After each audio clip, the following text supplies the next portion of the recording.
Magandang araw. Sa nakaraang aralin, natuklasan mo ang kahalagahan ng pagiging tugma ng iyong mga personal na salik sa mga pangangailangan ng pipiliin mong kurso o track sa senior high school.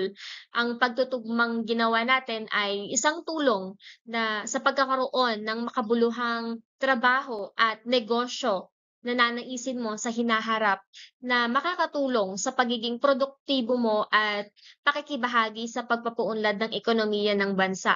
Sa panibagong aralin natin ay may layunin na magabayan ka upang magkaroon ng tamang direksyon sa track o kurso na iyong pipiliin. Sa pamamagitan nito ay makapagbibigay ka ng kahalagahan ng pagbuo ng personal na pahayag ng misyon sa buhay. Okay, ano ba muna yung misyon sa buhay? Dapat mahalagang sigurado ang tao sa landas na kanyang tinatahak. Ito ang susi na makakatulong sa kanya upang makamit ang kanyang mga layunin sa buhay. Hindi pwede na ang tao ay nabubuhay ng walang misyon or walang layunin. So ito ay mahalaga sa pagkakaroon ng makabuluhang buhay at ganap na pagkatao sapagkat kung walang layunin ng tao, parang sinabi na rin na walang halaga ang kanyang buhay. Tama po ba? Sa pagpapasya, kinakailangan pag-iisipan ito ng mabuti para maging sigurado at hindi maligaw. Tatandaan mo rin na dapat ito ay makakabuti sa iyong sarili, sa iyong kapwa at sa lipunan. So tandaan, ang pagpapasya kailangan mo ng gabay. Tulad ng isang bulag, lubos siyang mahihirapan sa paglalakad kung walang tungkod na gagabay sa kanya. Yung tungkod niya na yon ang magsisilbing kasangkapan niya upang marating na niya ang kanyang nais puntahan. O gayon din ang tao, kailangan niya ng gabay sa pagpapasya upang hindi siya magkamali nang sa gano'n magkaroon siya ng tamang direksyon sa pagkamit ng mga layunin niya sa buhay. So bakit nga ba mahalaga na magkaroon ng direksyon ang buhay ng tao o ang buhay mo? Una, sa iyong paglalakad sa buhay mo ngayon, nasa kritikal na yugto ka ng buhay. Sabihin na natin na ito yung stage na kailangan matalino ka sa lahat ng gagawin mong desisyon. Kasi anuman ang piliin mong tahakin ay makakaapekto sa iyong buhay sa hinaharap. So kung kaya't mahalagang maging mapanuri at sinisigurado mo na ang lahat ng gagawin mo na pagpapasya ay pinag-iisipan. So ikalawa, kung hindi ka magpapasya ngayon para sa iyong kinabukasan, sino ang gagawa nito para sa'yo? Gagawin ba 'to ng magulang mo, ng kaibigan mo, or ng social media? Kaya dapat na maging malinaw sa'yo ang tunguhin mo dahil kung hindi, susundin mo lamang yung mga dinidikta ng ibang tao sa'yo. Yun lang yung gagawin mo, yun lang yung magiging standard mo, yun lang yung pagiging basehan mo ng takbo ng buhay mo. Kaya tunay na mahalaga ang pagkakaroon ng malinaw, 'no, tatandaan, malinaw na tunguhin sa buhay. So, marahil tinatanong mo, ano ba ma'am yung, personal na pagpapahayag ng misyon sa buhay? So eto yon. So ang personal na pahayag ng misyon sa buhay or PPMB ay isang personal na kredo o motto na nagsasalaysay kung paano mo ninanais na dumaloy ang iyong buhay. Ito yung magiging batayan mo sa iyong gagawin ng mga pagpapasya sa araw-araw.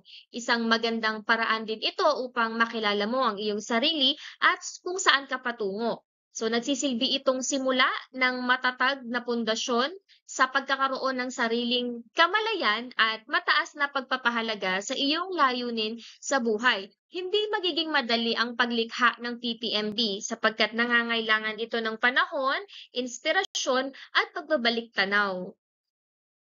Ayon nga kay Stephen Covey sa kanyang aklat na Seven Habits of Highly Effective People, begin with the end in mind. Nararapat na ngayon pa lamang ay malinaw na sa iyong isip ang isang malaking larawan or picture kung ano yung nais mong mangyari sa iyong buhay. So mahalagang kilalanin mong mabuti ang iyong sarili at suriin ang iyong katangian, pagpapahalaga at layunin sa buhay. So mag-isip ng nais mong mangyari sa hinaharap at magpasya sa direksyon na iyong tatahakin sa iyong buhay upang matiyak na ang bawat hakbang ay patungo sa mabuti at tamang direksyon. Ayon din kay Covey, ang pagbuo ng personal na pagkakahayag ng misyon sa buhay ay nararapat na nakaugnay or iniuugnay natin sa ating pag-uugali at paniniwala sa buhay. Sa paglikha nga ng personal na misyon sa buhay, makakatulong na magkaroon ka ng pansariling pagtataya o yung self-assessment na ginawa natin nitong nakaraan. Gagawin mo 'to ngayon pa lang sapagkat, napakalaking kapakinabangan sa part mo na 'to para magkaroon ka ng mapanagutang pasya at kilos. Kumbaga lahat ng gagawin mo ay may basehan, lahat ng desisyon mo ay meron kang basehan. Hindi ka lang, nakabatay or nakabase sa sinasabi ng iyong barkada o sa mga nakikita mo sa social media kung hindi nakabatay ka mismo sa sarili mo, 'no? So, narito yung mga dapat mong isaalang-alang sa pansariling pagtataya. Okay, so number one, suriin ang iyong ugali at katangian. Sisimulan mo 'to sa pamamagitan ng, pagtatala ng iyong mga ugali at katangian. Ang pangunahin mong mga katangian ang magpapakilala sa iyo kung sino ka at siyempre kung paano ka naaapektuhan ng mundo na iyong ginagalawan. Gano'n din kung sino ba o ano bang klase ng pagkatao ang nais mong ipakilala sa ibang tao. Ano ba yung nais mong makita nila sa'yo? So, kailangan suriin mo yon, alamin mo yon. So, ano ba yung mga mahalaga sa'yo? Paano ka ba kumikilos para sa ginagawa mong pasya? So, yun ang umpisa, ano, suriin ang iyong ugali at katangian. At ang ikalawa naman ay tukuyin mo ang iyong mga pinapahalagahan. Kailangan maging malinaw, maging maliwanag sa'yo kung saan ba nakabatay ang iyong mga pagpapahalaga, kung saan ba nakatuon ang iyong lakas, oras, at panahon. Ano ba yung mga bagay na pinapahalagahan mo? Kasi kung ano yung mga bagay na pinapahalagahan mo, yun ang pinagbibigyan mo ng oras mo, ng iyong atensyon, ng effort. So, kailangan malinaw. Ano ba yung mahalaga sa'yo? Sapagkat pag malinaw sa'yo kung ano yung mahalaga sa'yo, walang duda na lahat ng gagawin mo ay para doon. No, yung oras mo, igugugol mo para doon. Kung ang pinapahalagahan mo ang iyong pag-aaral, binibigyan mo ito ng oras at atensyon. So, ang iyong mga pinapahalagahan ang magiging pundasyon mo sa pagbuo ng personal na misyon sa buhay. At ang ikatlo ay tipunin mo ang mga impormasyon.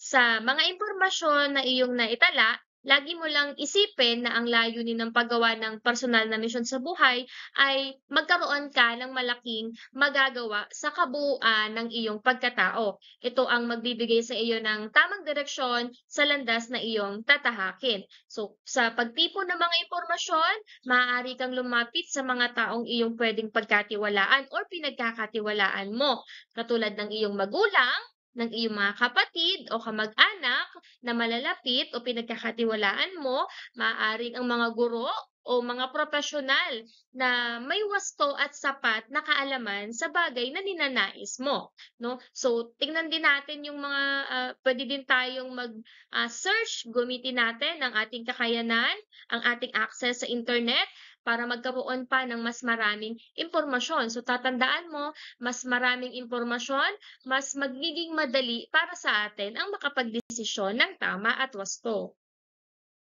Ang pagsulat ng TPMB ay hindi madalian o nabubuo lamang sa ilang oras. Ito ay kailangan mong pagnilayan, paglaanan ng sapat ng panahon at pag-alaya ng iyong buong sarili. Sa oras na ito ay mabuo mo, ito ang magiging saligan ng iyong buhay. Magkakaroon ka ng pagbabago sapagkat ang lahat na ng iyong gagawin o iisipin ay nakabatay na dito. Kaya dapat sa pagbuo ng TPMB, ito ay nakatuon sa kung ano yung nais mong mangyari sa mga katangian na iyong tinataglay at kung ano ba, kung paano makakamit ang tagumpay gamit ang mga katangiang ito. Ayon kay Stephen Covey, upang makabuo ng mabuting PPMB, magsimulang tukuyin ang sentro ng iyong buhay, katulad ng Diyos, pamilya, kaibigan, o pamayanan na iyong kinabibilangan. Ito ay dahil ang sentro ng buhay mo ang magbibigay sa iyo ng seguridad, paggabay, karunungan at pati na rin ang kapangyarihan.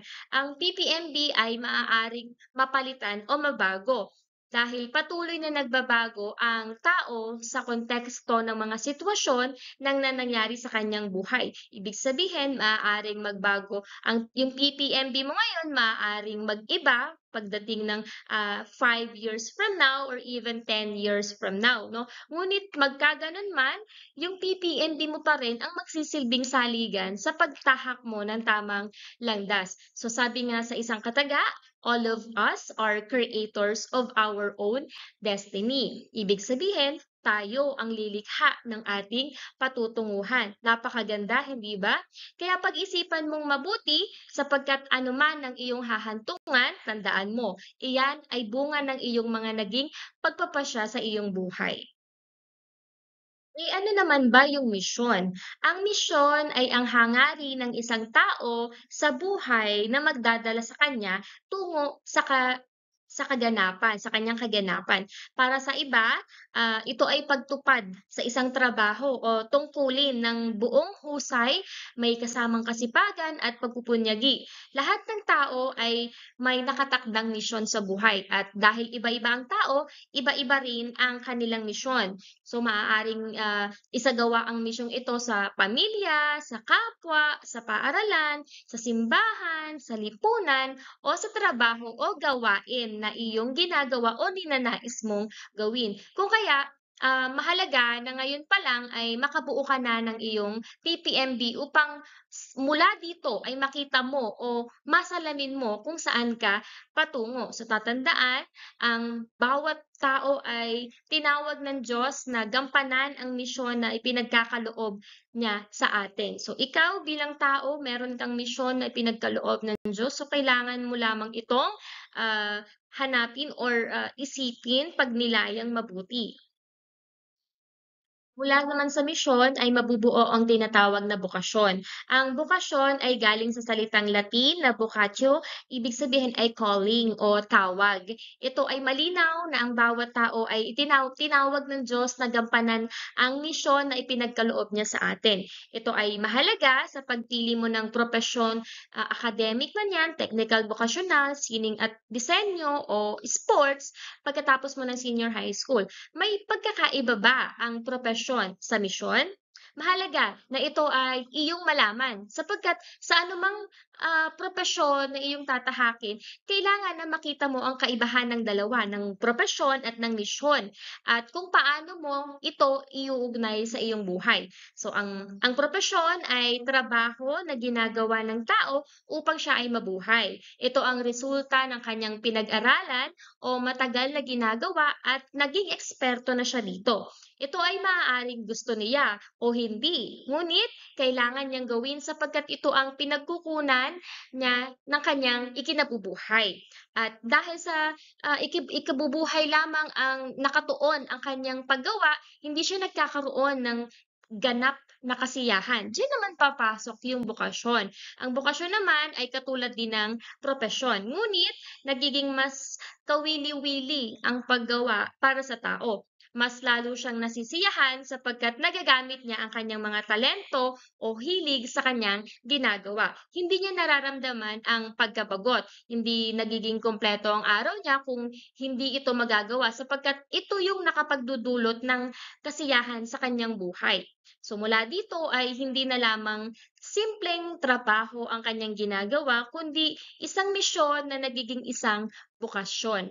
Dito tunay na nagkakaroon ang tao ng tunay na pananagutan sapagkat naibabahagi na niya ang kanyang sarili at kumikilos siya para sa kabutihang panlahat. Kaya napakahalaga para sa isang tao, lalo na sa iyo bilang kabataan, na bumuo ng PPMB. Nakikita mo na ba ang kahalagahan nito para sa iyo? Ito ang makapagbibigay ng direksyon sa iyong buhay upang sa pagtahak mo ng iyong misyon patungo sa iyong bokasyon ay maging malinaw na nakapagbibigay ito sa iyo ng kaganapan bilang tao. So mula rito ay mararamdaman mo ang tunay na kaligayahan na sabi na wika nga ni Father Jerry Orbos, ang pangunahing sangkap para sa tunay na kaligayahan ng tao ay magkaroon ng misyon.